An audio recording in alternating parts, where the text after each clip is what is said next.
Alright guys, so welcome to today's video, and in today's video we will continue our work on our JoJo game right here. And in the last episode we have created this moves GUI, as you guys hopefully should know. So let me just quickly show you what I'm talking about. So as you can see, we have this moves display right here popping up. And yeah, and in today's episode we will try to actually implement those moves inside of the stand controller script, and actually get to, scripting one of the moves right there. Okay, so let's begin. The first thing which we need in order to, make those moves be inside of this stand controller is that we need to refer to this module. So let me just quickly tell you my idea. Okay, so as you can see, we have those key codes right here. So R, T, Z, U, and what I want to do is that we have some automated code right here, which basically is able to recognize when either one of those keys have been pressed to, result in one of these attacks. Okay, so that's basically the idea which I'm trying to, recreate now, because I have already done this in the One Piece series, but I'm now going to do that in this one as well, and then we are going to, just work on one move. Right, so I just had to go AFK, I'm sorry. So first step is to refer to this module within this local script. So module equals then require, because we want this table instead of this module script, so therefore you need to require this module in order to gain access to the table inside. And what you want to do now is that you want to refer to this module script. So replicated storage star platinum module. I would also suggest that you add this wait for child to it, otherwise you run into the problem that you're trying to refer to something and this actually happens. Okay, now next step is that you want to do so you are going to loop through this module, and if input code equals v, then print tag. So let me just quickly see if this works, and if it works, then I'm gonna explain to you what I have just done. Okay.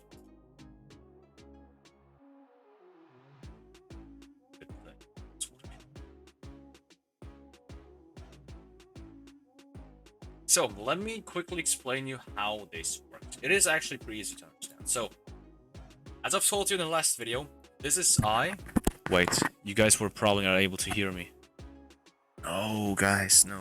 I'm not sure if you were able to hear me. If not, then I'm just gonna quickly go through it. So I was just AFK, I'm sorry for that. And what I was about to say is that you had to import this module, okay? So you need to refer to it, or you need to create a variable. Then you have to refer to it within this require. So you set up this require, then refer to it in order to gain access to the table, right? To this table, okay? And this table, as you guys should know from the last video, stores the attacks at the end and some information about it. So, down here, we actually loop through this table, which contains information, as I've already told you, and you have to keep in mind that I and V is, so I is this one and V is this one, okay? So I, V, I, V, I, V. So what we are basically doing right here, let me get rid of this. What we are basically doing right here is that we are comparing the input which has been made, because input has begun. So the input which has been made, or the key code of that input. So we are comparing this one to one of the keys right here, okay? And if the input which has been done in this event, within this event, equals one of those keys, then we print out I, and I is the attack which belongs to the key, because as I've told you, this is I, this is V. So if you refer to this, then you can refer to this, because they belong to each other, And if I would refer to I, then I can also refer to V as this R key, which causes the heavy punch. Okay, so that's the idea behind of it. And this is actually it, so there's nothing more into it. we can now add this cooldown. So, and enabled false. And, yeah, so just all of this stuff right here. Enabled true. Wait, enabled false. And, yeah. Now, let's fire server. Let's, instead of adding this punch barrage, we are going to add I, because I, as I've told you, stands for either one of those names. Okay, and this is it. So this is it. We can now go inside of the stand controller script. And, yeah, just create some more if statements right here. So else if what? Heavy punch? Then.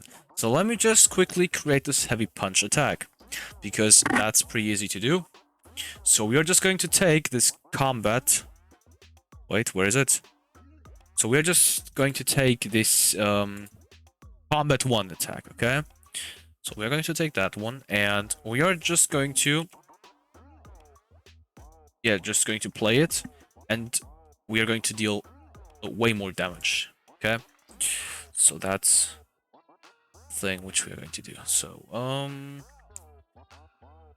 I'm just copy all of these because it is the same at the end. The only difference is that we have this animations table. Let's get rid of this one. Let's get rid of this.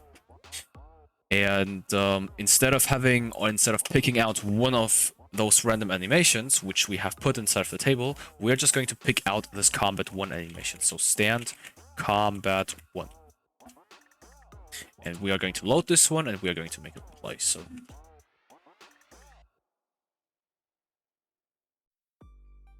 okay, it doesn't work as expected. Why? Heavy punch. Yeah, because it is not heavy punch, it is heavy punch. So with this gap in between. That's the reason why. Okay, now it does work. It doesn't deal damage. Yeah, okay, it does. We could add some features to it to, you know, just make it outstand. So for example, we should deal way more damage. Let's put it to 20. And let's add something else. So let's add a feature, let's add a knockback feature. So how does this knockback work? So when you are being punched, or when you punch an enemy, then the enemy or yourself, depends on if you are being punched. So the hit person basically just gets a knockback, so flies to the back, flies to the direction in which our stand is knocking the enemy into. And in order to do that, we have to make use of the body velocity, okay? So BV for body velocity, instance new, body velocity. Let's put this one inside of our, no, not our stand, but inside of our, wait, hit obj parent humanoid root part. So BV max force, so basically the force which is being applied onto the object, and the object is our humanoid root part at the end. So the force which is being applied is vector free, math huge, math huge, math huge, and the velocity at the end is our humanoid root part C frame look vector multiplied with 20. And make sure that you destroy this body velocity at the end, otherwise your enemy will just continue being knocked back, okay? So he will just continue flying to the back, okay? So you should get rid of this body mover anytime soon, so let's put 1 second. Yeah, so that's a cool feature of our heavy punch. Humanoid root part is not a valid member of... Wait. Oh, never mind. Instead of having hit obj parent, we are going to have hit obj. So only hit obj. Okay, so we are not able to do the knockback on this one because this stand right here is probably anchored. So this dummy right here is anchored as well. So we need an instance which is not anchored. let's try to add another dummy inside of here. Let's make sure that this dummy is not anchored in any way. So remove this. And let's see if this works. There we go. So that's our knockback. Maybe 1 second is too much. Let's add 0.5 seconds.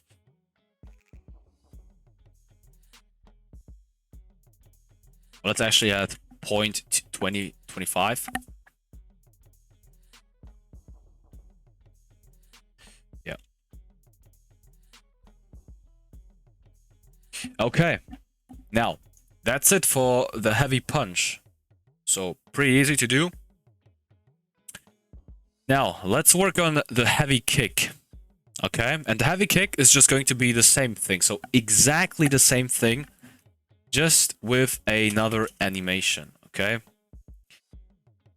So, let me see if I have a kick animation at this point. If not, then I have to make one. Let me check. I'm not sure. So, we do, guys. We have a kick animation. We have a kick animation. Now, I have to check what this kick animation is named. Probably combat free. Probably. Let me check. Let me check. It probably is combat free. So it is. It is, guys. It is. Okay, so this is our heavy kick. All right. Now, that's actually it for this tutorial, guys, because I do not want to start a new move now, because I would, you know, just end the move midway, and I do not want to do that. So in the next episode, we will deal with the star finger move, and after the star finger move, we will work on the time stop move, okay? And that's actually going to be interesting. And after that, we will create some more stats, hopefully the world. And also one more announcement, okay? So if someone of you has watched the video till this point and is a modeler and wants to, you know, just wants to see how the scripts are being made, then please, if you have the world model, then send me it if you want to, and then I can just skip the part where I am supposed to build the world, because, well, it is pretty annoying, you know, to watch all of the episodes where someone is just building something, and it is also annoying for me to, you know, just record all of the stuff. I personally prefer the scripting as well. And, well, if you guys have the world model and are annoyed by the building episodes within the series, then go ahead, contact me via Discord.